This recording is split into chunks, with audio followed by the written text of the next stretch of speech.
तो हेलो बच्चों, कैसे हो आप सब। बच्चों, हम अपनी पिछली क्लास में कर रहे थे क्लास 11th का चैप्टर नंबर फर्स्ट, और हमने इसके अभी तक दो पार्ट कर लिए थे, पार्ट फर्स्ट और पार्ट सेकंड, जिसमें हमने ये समझा था कि बिजनेस क्या होता है, कितने तरीके की इंडस्ट्रीज होती हैं और क्या क्या एक्टिविटीज मिलकर किसी बिजनेस को बनाती हैं। आज हम करेंगे इसका पार्ट नंबर 3, जिसके अंदर हम पढ़ने वाले हैं डिटेल में कि कॉमर्स क्या होता है और कॉमर्स के भी क्या सब पार्ट्स होते हैं।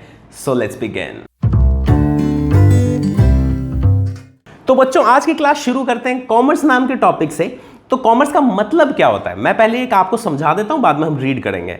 तो बच्चों, हमने अभी तक ये समझ लिया था कि बिजनेस को हम दो पार्ट्स में डिवाइड कर सकते हैं। सबसे पहला तो होता है इंडस्ट्री और दूसरा होता है कॉमर्स, ठीक है। और हमने ये पिछले पार्ट में सोचा समझ लिया था कि इंडस्ट्री के अंदर क्या होता है, किसी ना किसी चीज को प्रोड्यूस किया जाता है। फॉर एग्जांपल, रॉ मटेरियल से फिनिश गुड्स को बनाया, लकड़ी से चेयर को बनाया। तो यानी यहां पर क्या होता है, इंडस्ट्री ने कोई सा गुड्स या सर्विसेज को मैन्युफैक्चर कर लिया, ठीक है। अब चीज को मैन्युफैक्चर होने से काम नहीं चलता, आपको यहां पर जो चीज बनी है ना बच्चों, उसको फाइनल कंज्यूमर तक पहुंचाना होता है। तो प्रोडक्शन वाली चीज को कंज्यूमर तक पहुंचाने का काम किसका होता है, ये काम होता है कॉमर्स का। तो बच्चों, कॉमर्स को भी फर्दर दो पार्ट्स में डिवाइड किया हुआ है। सबसे पहला तो होता है ट्रेड, दूसरा होता है ऑक्सिलरीज टू ट्रेड। अब ये समझो कि ये मैंने क्या बोला, ठीक है बच्चों। मैं एक बार थोड़ा सा यहां पे लिख देता हूं कि मैंने क्या बोला। इंडस्ट्री के अंदर तो देखो बच्चों, चीजों का प्रोडक्शन हुआ, ठीक है। अब उसका डिस्ट्रीब्यूशन का काम कौन करता है, कॉमर्स, ठीक है। अब आप मेरे को एक चीज बताओ, जब इंडस्ट्री ने कोई सी चीज का प्रोडक्शन कर दिया और आपको डिस्ट्रीब्यूशन करना है उसका, ठीक है, एक जगह से दूसरी जगह चीज को लेके जाना है, तो पहले आपको उस चीज को खरीदना तो पड़ेगा, यानी कोई मिडलमैन चीज को अपने पास लाएगा, उसके बाद में तो आगे फॉरवर्ड करेगा। तो डिस्ट्रीब्यूशन के अंदर हम बच्चों ये बोलते हैं कि सबसे पहला चीज है कि प्रोक्योर करो आप चीज को, जो से भी चीज को आपको आगे पहुंचाना है, आप उसको अपने पास लाओगे। फॉर एग्जाम्पल, मैंने ये बोला, एग्जाम्पल ले रहे हैं कि मान लो फ्रूटी दिल्ली के अंदर मैन्युफैक्चर हुई। अब दिल्ली के अंदर जब फ्रूटी मैन्युफैक्चर हो चुकी है, तो उसके बाद कोई ना कोई ट्रेडर फ्रूटी को अपने पास लाएगा, तभी तो आगे फॉरवर्ड कर पाएगा। ये बात समझते हो। तो ये बच्चों, किसी चीज को अपने पास लाना, जब कोई ट्रेडर किसी चीज को अपने पास लाके रखता है तो उसको ट्रेड बोलते हैं। तो इसलिए कॉमर्स का एक सब पार्ट है कि भाई ट्रेडर चीज बन चुकी है, अब ट्रेडर ने उस चीज को अपने पास रखा और वो अब आगे क्या करता है, आगे चीजों को फॉरवर्ड करता है। तो बच्चों, इसीलिए इसका सेकंड पार्ट है जिसको हम बोलते हैं auxiliaries to trade. Auxiliaries to trade क्या करता है, ट्रेडर को काफी सारी चीजों के अंदर मदद करता है। फॉर एग्जांपल, मान लो दिल्ली से हमें बॉम्बे उस फ्रूटी को पहुंचाना है, तो ऐसे केस में फोन करने पड़ेंगे, ऐसे केस में बैंकों की जरूरत पड़ेगी, ऐसे केस में हमें पोस्टेज की जरूरत पड़ेगी, ऐसे केस में हमें इंटरनेट की जरूरत पड़ेगी। तो ये सारी जो सर्विसेज होती है ना बच्चों, ये ऑक्सिलरीज टू ट्रेड में आता है। तो एक तरीके से हम ये कहते हैं कि ऑक्सिलरीज टू ट्रेड, ट्रेड को भी और कहीं ना कहीं कुछ हद तक इंडस्ट्री को हेल्प करता है। तो बात समझ में आ गई बच्चों, ये हमारा डायग्राम है और अब हम इसको रीड करने वाले हैं। तो कॉमर्स में ये बोल रहा है कि commerce ensures linkage between producers and consumer, यानी चीज बनाने वाले और कंज्यूम करने वाले, इन दोनों के बीच में लिंकेज का काम करता है कॉमर्स। तो आगे ये बोल रहा है, it enables the free flow of goods and services, यानी ताकि गुड्स एंड सर्विसेज को सप्लाई करने में कोई प्रॉब्लम ना हो, तो उसके लिए फ्री फ्लो किया जाता है। दूसरी चीज बोल रहा है ये, it removes the hindrance in the process of exchange, यानी पहली बात तो ये देखो कि हिंड्रेंस होता क्या है। तो हिंड्रेंस का मतलब होता है बच्चों प्रॉब्लम्स। तो ये वाली लाइन ये बोल रही है कि कई कई बार क्या होता है कि ना काफी सारी प्रॉब्लम्स होती हैं जब हम माल को एक जगह से दूसरी जगह पे कंज्यूमर तक लेके जाते हैं। तो वो कौन सी प्रॉब्लम्स हो सकती हैं, वो प्रॉब्लम हो सकती है टाइम की। जैसे मान लो कि कोई सी चीज, हमने सर्दियों के कपड़ों का एग्जांपल लेते हैं। सर्दियों के कपड़े बिकते तो हैं सर्दियों में, पर उनका मैन्युफैक्चरिंग होकर खत्म हो जाता है गर्मियों के अंदर, यानी गर्मी में कपड़ा बन चुका है और वो बिकेगा सर्दियों में। तो ये टाइम की प्रॉब्लम है, क्योंकि आपको वो कपड़ा गर्मियों से सर्दियों तक कैरी फॉरवर्ड करके लेके जाना पड़ेगा। तो ये टाइम की प्रॉब्लम है और हम इसको सॉल्व कैसे करते हैं, हम स्टोरेज और वेयर हाउसेस के थ्रू इस प्रॉब्लम को सॉल्व करते हैं।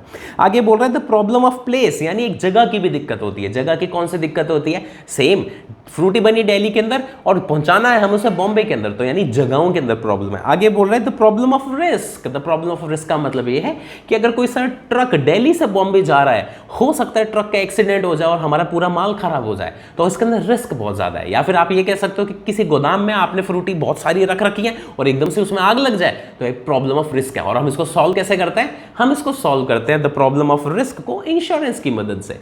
तो इसका मतलब बच्चों ये है कि कॉमर्स प्रोड्यूसर और कंज्यूमर को लिंक करता है और ये काफी सारी प्रॉब्लम्स को सॉल्व करने में मदद करता है, जिससे प्रोडक्ट बड़ी आसानी से प्रोड्यूसर से कंज्यूमर तक पहुंच पाए।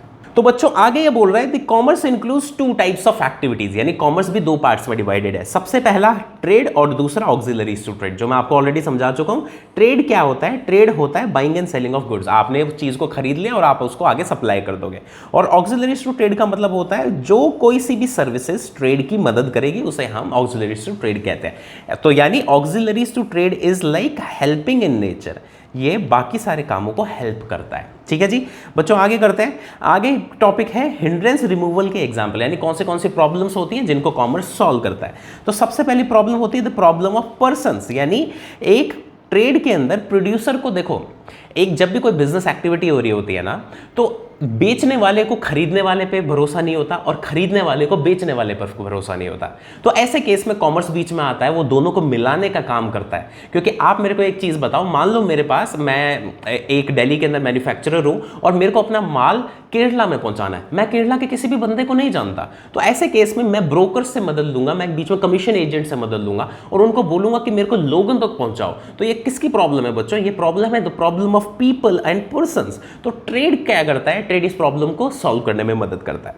आगे the problem of place, the problem of place का मतलब यह है कि आपने कोई सी चीज दिल्ली के अंदर प्रोड्यूस करी और आपको बेचना है उसको मुंबई के अंदर, तो आप यहां तक कैसे बेचने जाओगे? आप इसको बेचने जाओगे through the help of transport. तो इसका मतलब यह है कि जब आप ट्रांसपोर्ट की मदद लेते हो तो आप द प्रॉब्लम ऑफ प्लेस यानी दिल्ली की चीज को बॉम्बे तक पहुंचा सकते हो। आगे बोल रहा है the problem of time, the problem of time का हम एग्जांपल देख चुके हैं कि सर्दियों के कपड़े बनते गर्मियों में, बिकते हैं सर्दियों में, तो यानी दोनों के बीच में टाइम का गैप है। और टाइम का गैप हम किससे सॉल्व कर सकते हैं? हम वेयर हाउसेस की मदद से टाइम के गैप को सॉल्व कर सकते हैं। आगे है the problem of risk, the problem of risk का मतलब यह है कि हमें नहीं पता कि हमारे माल के साथ कब बहुत ज्यादा डिस्ट्रॉय हो जाए, हमारे माल में आग लग जाए, कोई चोरी कर ले, तो हमेशा रिस्क बना रहता है। तो रिस्क को हम कैसे सॉल्व करते हैं बच्चों? हम रिस्क को सॉल्व करते हैं through the help of insurance. आगे बोल रहे हैं the problem of finance, the problem of finance का मतलब कि आपको कोई सी चीज प्रोड्यूस करनी है या आगे बेचनी है तो उसमें पैसा चाहिए। तो पैसा कहां से मिलेगा? पैसा मिलता है कैपिटल से। अब कैपिटल कहां से आएगा? आपको उसमें हो सकता है बैंकों की जरूरत पड़े, आपको हो सकता है शेयर मार्केट में जाना पड़े। तो ये सारी प्रॉब्लम्स कौन सॉल्व करके देता है? कॉमर्स सॉल्व करके देता है। अगली है the problem of information, the problem of information का मतलब यह है कि मैं भले ही कितना भी शानदार प्रोडक्ट क्यों ना बना रहा हूं, पर अगर उस प्रोडक्ट के बारे में जनता को यानी लोगों को नहीं पता ना, तब तक मेरा प्रोडक्ट कोई खरीदेगा ही नहीं। तो इसका मतलब यह है कि मेरे प्रोडक्ट की इंफॉर्मेशन लोगों तक पहुंचाने का काम कौन करता है? वो भी कॉमर्स करता है। थ्रू द वे ऑफ, कैसे सॉल्व करेगा टाइम इसकी प्रॉब्लम, इंफॉर्मेशन की problem? Through the way of advertisement, advertisement के थ्रू, हम जान पहचान के थ्रू, माउथ पब्लिसिटी के थ्रू, इसके थ्रू हम लोगों तक अपने प्रोडक्ट के बारे में बताएंगे, अपने सर्विसेज के बारे में बताएंगे। तो बच्चों ये हमारे पास कहीं ना कहीं 6 प्रॉब्लम्स हैं और इन 6 प्रॉब्लम्स का सॉल्यूशन कहां पे मिलता है? हमें कॉमर्स के थ्रू मिलता है। क्योंकि कॉमर्स क्या करता है? कॉमर्स बोलता है चिंता मत करो, मैं संभाल लूंगा। ठीक है, ये होता है कॉमर्स। आगे हम देखते हैं trade and auxiliaries to trade, यानी कॉमर्स के जो दो सब पार्ट थे, पहला था ट्रेड और दूसरा था ऑक्सिलरीज टू ट्रेड। हम इन दोनों को समझते हैं। ट्रेड क्या होता है? ट्रेड के बारे में ये बोल रहा है, trade means sale, transfer and exchange of goods physically और वर्चुअली। यानी कहने का मतलब ये है, जब आप किसी गुड्स को सेल, ट्रांसफर या एक्सचेंज करते हो तो हम उसे ट्रेड बोल देते हैं। चाहे वो फिजिकली हो यानी आमने सामने हो, चाहे वो वर्चुअली हो यानी कि आपने कोई सा सॉफ्टवेयर खरीदा या बेचा। तो इसका मतलब दोनों तरीके से ट्रेड हम कवर करते हैं। आगे बोल रहा है it helps in making goods produced available to the consumer, यानी ट्रेडिंग की वजह से, ट्रेडर्स की वजह से, या फिर हम यूं कह सकते हैं मिडलमैन की वजह से हम जो गुड्स हैं, गुड्स प्रोड्यूसर से कंज्यूमर तक पहुंचा पाते हैं। आगे बोल रहे हैं due to large scale production producers depend on traders to reach buyers. इसका मतलब ये है क्योंकि प्रोडक्शन बहुत ही लार्ज क्वांटिटी में होता है, तो ऐसे केस में जो मैन्युफैक्चरर है ना, मैन्युफैक्चरर सोचता है कि यार बीच में मिडलमैन रख लेते हैं, ट्रेडर रख लेते हैं, ट्रेडर हमारा बल्क में खरीदा हुआ माल आगे कंज्यूमर तक पहुंचाएगा। अब बच्चों हम पढ़ते हैं कि ऑक्सिलरीज टू ट्रेड क्या होता है। तो ऑक्सिलरीज टू ट्रेड में ये बोल रहा है these activities assist trade and industry are known as auxiliaries to trade, यानी कोई सी भी चीज जो ट्रेड और इंडस्ट्री को एक तरीके से हेल्प करेगी उसे हम ऑक्सिलरीज टू ट्रेड बोलते हैं। They help in production, distribution, promotion and financial transactions. इसका मतलब यह है कि काफी अलग अलग तरीके से हमारा ट्रेड और इंडस्ट्री को हेल्प करता है। तो सबसे पहले हेल्पिंग किस चीज में होती है? ट्रांसपोर्ट और कम्युनिकेशन के अंदर। ट्रांसपोर्ट और कम्युनिकेशन का मतलब यह है कि आपने ट्रक्स अवेलेबल करा दिया, आपने ट्रेन अवेलेबल करा दी ताकि आपका माल एक जगह से दूसरी जगह पहुंच सके। दूसरी बात, कम्युनिकेशन में भी बहुत ज़्यादा मदद करता है। कैसे? पोस्टेज के थ्रू, टेलीफोन के थ्रू, इंटरनेट के थ्रू। तो ये सारी जो सर्विसेज है ना बच्चों, इन सारी सर्विसेज को हम क्या बोलते हैं? ऑक्सिलरीज टू ट्रेड बोलते हैं। और क्या मदद करता है सर? बैंकिंग और फाइनेंस में मदद करता है बच्चों। कि क्या करता है, अगर आपको कोई सा रॉ मटेरियल खरीदना है या फिर आपको किसी तरीके का लोन या ओवरड्राफ्ट या पैसा चाहिए, वो पैसा अवेलेबल कराने की सर्विसेज को हम ऑक्सिलरीज टू ट्रेड मानते हैं। और बताओ सर, और कौन सी प्रॉब्लम सॉल्व करता है? The problem of insurance, the problem of risk. तो यानी अगर आपको अब डर है कि आपको किसी तरीके का नुकसान हो जाएगा, डैमेज हो जाएगा, तो आप क्या करो? आप इंश्योरेंस करवा लो। तो इंश्योरेंस क्या है? इंश्योरेंस भी ऑक्सिलरीज टू ट्रेड है। आगे अगली देखो जी, अगली है वेयर हाउसिंग। वेयर हाउसिंग का मतलब यह है कि अगर आपने कोई सा माल कुछ टाइम के लिए कहीं पे स्टोर करना है, तो स्टोरेज की जो सर्विसेज दे रहा है, हम उसे भी ऑक्सिलरीज टू ट्रेड बोलते हैं। आगे बोल रहे हैं एडवर्टीजमेंट एंड पब्लिक रिलेशंस, यानी अगर आपको अपनी चीजों को प्रमोट करना है, गुड्स एंड सर्विसेज का एडवर्टीजमेंट लगाना है, अपनी बात जनता तक पहुंचानी है, तो ये वाली सर्विसेज भी क्या होती है? ये वाली सर्विसेज भी ऑक्सिलरीज टू ट्रेड होता है। अब हम देखते हैं बच्चों ऑब्जेक्टिव्स ऑफ बिजनेस, ये हमारा नेक्स्ट टॉपिक है, इसकी समरी सुनो। तो देखो बच्चों, अगर कोई सा भी बिजनेस अगर आपको अच्छे लेवल पे पहुंचाना है ना, तो आप ये तो मानते हो कि उसका सबसे इंपॉर्टेंट ऑब्जेक्टिव क्या होता है? कि प्रॉफिट कमाना है सर। अगर हमें बड़ा बिजनेस बनाना है तो हमें सबसे पहले तो प्रॉफिट कमाना पड़ेगा। पर बच्चों क्या होता है कि जोन से बिजनेस सिर्फ और सिर्फ प्रॉफिट पे फोकस करते हैं ना, वो ज्यादा टाइम तक सर्वाइव नहीं करते। क्यों नहीं करते? उसका रीजन समझो। जब जनता को, जैसे कि अपन मान लो इंडिया में है, अपन तो है ही वैसे इंडिया में, इंडिया के अंदर जब लोगों को ये लगने लगेगा ना कि भाई ये कंपनी वो चलाता है जिसके अंदर ना सिर्फ और सिर्फ प्रॉफिट के लिए काम करता है, ये सेल्फिश बंदा है, 1 रुपया भी इसने आज तक डोनेट नहीं किया, इसका बिजनेस 1 रुपया भी डोनेट नहीं करता, तो ऐसे केस में क्या होता है? जो आम जनता का सेंटीमेंट है ना, वो हमारे बिजनेस के खिलाफ हो जाता है। इसीलिए आपने देखा होगा कि जो बड़े बड़े बिजनेसमैन और फिल्म स्टार्स होते हैं ना, ये जानबूझ के पैसे को डोनेट करते हैं ताकि ना आम जनता की नजरों में इनकी वाही वाही हो सके। सुनने में बुरा लगता है, पर दिस इज प्योर बिजनेस। तो इसका मतलब यह है कि जब बिजनेस को या फिल्म स्टार्स को या सेलिब्रिटीज को जब किसी का सपोर्ट मिलेगा, जब आम जनता सपोर्ट करेगी, तो उनका बिजनेस और ज्यादा ग्रो करता है। तो इसका मतलब हमें प्रॉफिट तो कमाना ही कमाना है, पर हमें प्रॉफिट के साथ साथ बाकी चीजों पर भी ध्यान देना है कि हाँ भी बाकी सारी चीजें भी सही से रहे। फॉर एग्जाम्पल, आपको प्रॉफिट पे ध्यान देना है, ये मेजर ऑब्जेक्टिव है, पर बाकी ऑब्जेक्टिव्स अपन देखते हैं।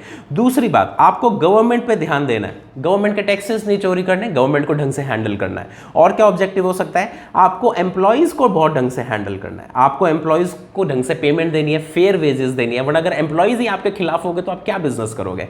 एक और एग्जांपल ले लेते हैं, आपको सोसाइटी को बहुत ध्यान से देना है, आपको सोसाइटी के अंदर कोई ना कोई डोनेशन करने हैं ताकि उनको लगे कि भाई हाँ ये बिजनेस कर रहा है, पैसा कमा रहा है, पर इसमें हमारा भी फायदा हो रहा है। आपको अच्छी क्वालिटी के गुड्स एंड सर्विसेज सप्लाई करना है। तो इसका मतलब बच्चों, हमें जो अभी तक समरी समझ में आ रही है, हमें समरी ये समझ में आ रहा है कि हमारा सबसे मेजर ऑब्जेक्टिव प्रॉफिट है, पर सिर्फ हम प्रॉफिट पे फोकस नहीं कर सकते, हमें इसके सिवा बाकी चीजों पर भी फोकस करना पड़ता है। तो ये ही इसीलिए हमारे एक टॉपिक आया है जिसको हम बोलते हैं objectives of business. Objectives of business में हम पढ़ना शुरू करते हैं। चलो भाई, अब बच्चों इसको रीड करते हैं। ये बोल रहा है and objective is what business aims to achieve, यानी एक ऑब्जेक्टिव वो चीज होती है जिसके लिए बिजनेस एग्जिस्ट कर रहा है, उसका टारगेट क्या है। आगे बोल रहा है while profit is the primary motive, कि हालांकि प्रॉफिट कमाना सबसे इंपॉर्टेंट है हमारे लिए, but modern business also consider other objective such as social responsibility, यानी कि मॉडर्न बिजनेस है वो बाकी ऑब्जेक्टिव्स पे भी फोकस करता है। फॉर एग्जांपल, सोशल रिस्पॉन्सिबिलिटी क्या है और ये क्यों करता है? ताकि उसकी लॉन्ग टर्म में सस्टेनेबिलिटी बनी रहे, यानी लॉन्ग टर्म के लिए हमारा बिजनेस एग्जिस्ट कर पाए। तो एक ही टॉपिक आता है बच्चों, व्हाई प्रॉफिट इज एसेंशियल। इसमें क्वेश्चन कैसे आएगा? Explain the importance of profit in the business. तो अगर क्वेश्चन इस तरीके से आए तो उसमें आपको ये 5 पॉइंट्स लिख के आने हैं कि प्रॉफिट की इंपॉर्टेंस क्या है किसी भी बिजनेस की एग्जिस्टेंस में। बड़ी आसान से पॉइंट है। सबसे पहले बोल रहा है कि बिजनेस को इनकम होती है, प्रॉफिट होता है। तो दूसरा बात, अगर हमें ग्रो करना है आगे बहुत ज्यादा, तो उसके लिए हमें पैसा चाहिए, पैसा प्रॉफिट से आ जाता है। उसके बाद में बोल रहा है इट इंडिकेट्स एफिशिएंट फंक्शनिंग। इसका मतलब कि अगर आप प्रॉफिट कमा रहे हो यानी आपका मैनेजमेंट अच्छा है, आप ढंग से काम कर रहे हो। आगे बोल रहा है it reflects societies approval of the business utility, यानी अगर आप प्रॉफिट कमा रहे हो इसका मतलब सोसाइटी को आप पसंद आ रहे हो। आगे बोल रहा है it helps in building reputation and goodwill, यानी कि बिल्कुल सिंपल सी बात है, जिस भी बंदे के पास पैसा ज्यादा होता है उसकी समाज में इज्जत ज्यादा होती है। इसी तरीके से जोन सा बिजनेस अच्छा प्रॉफिट करता है ना बच्चों, उसकी भी गुडविल और इज्जत ज्यादा होती है। तो ये सारे हमारे 5 पॉइंट हैं कि प्रॉफिट इंपॉर्टेंट क्यों होता है। ठीक है, आगे अपन करते हैं what are the other objectives of business, यानी प्रॉफिट के सिवा और कौन से ऑब्जेक्टिव्स पे बिजनेस को फोकस करना चाहिए। तो सबसे पहला तो है मार्केट स्टैंडिंग, यानी मार्केट में हमारा नाम कैसा है, हमें लोग किस नजर से देखते हैं। तो इसका मतलब it refers to reputation and identity of the business in the market, यानी बिजनेस की कैसी रेपुटेशन है, अच्छी है कि गंदी है। आगे बोला इनोवेशन भी हमारा नेक्स्ट ऑब्जेक्टिव होता है। इनोवेशन हमारा नेक्स्ट ऑब्जेक्टिव होता है, यानी कुछ ना कुछ करके कुछ ना कुछ नया लाते रहो मार्केट में, ताकि आपका बिजनेस लॉन्ग टर्म के लिए चले, यानी क्रिएटिविटी और इनोवेशन भी आपका ऑब्जेक्टिव होना चाहिए। आगे बोल रहे प्रोडक्टिविटी। प्रोडक्टिविटी का मतलब ये है कि बहुत अच्छे तरीके से आपको रिसोर्सेज यूज करना है, आपको रिसोर्सेज का वेस्टेज नहीं करना, आपको कहीं पर भी ये नहीं करना कि हाँ भाई इन शॉर्ट अगर आपने 100 किलो माल लगाया है ना, तो आपने कोशिश करनी है कि आपका इससे मैक्सिमम से मैक्सिमम आउटपुट निकाल पाओ, यानी बहुत ही अच्छे तरीके से काम करना है, ये भी आपका ऑब्जेक्टिव होना चाहिए। आगे बोल रहे हैं फिजिकल एंड फाइनेंशियल रिसोर्सेज, यानी आप किस तरीके से फंड्स ला रहे हो, आप कौन सा plant machinery office space use कर रहे हो, आप उसको कितने अच्छे तरीके से यूज कर रहे हो, ये सारी की सारी चीजें आपके फिजिकल एंड फाइनेंशियल रिसोर्सेज में आता है, ये भी आपका ऑब्जेक्टिव होना चाहिए। और प्रॉफिट अर्निंग तो आपका ऑब्जेक्टिव है ही है। बाकी देखो सोशल रिस्पॉन्सिबिलिटी आपका ऑब्जेक्टिव होना चाहिए। सोशल रिस्पॉन्सिबिलिटी का मतलब यह है कि आप किस तरीके से सोशल प्रॉब्लम्स को सॉल्व करते हो। आपने देखा होगा जो बड़े बड़े बिजनेस हाउसेस होते हैं वो हॉस्पिटल्स खोलते हैं, वो एजुकेशन इंस्टीट्यूट्स खोलते हैं, वो स्कूल्स एंड कॉलेजेस खोलते हैं। क्यों? ताकि सोसाइटी को कुछ दे पाए, क्योंकि हम सोसाइटी के नजरों में अच्छे रहेंगे तो हमारा बिजनेस बहुत अच्छा जाएगा। तो बच्चों हम अपना यहीं तक टॉपिक खत्म करते हैं, पार्ट 3 को यहीं पे खत्म करते हैं। नेक्स्ट पार्ट में हम जिस टॉपिक को करेंगे वो है बिजनेस रिस्क, और बच्चों वो होगा हमारा आखिरी टॉपिक। आई होप आपको सारे टॉपिक्स डिटेल में समझ आ रहे हैं। मैं पहले भी बोल चुका हूं कि अगर कोई भी डाउट हो आप नीचे कमेंट्स में लिख के दे दो, आई विल रिप्लाई बैक। तो मिलते हैं अगली वीडियो में, बाय बाय।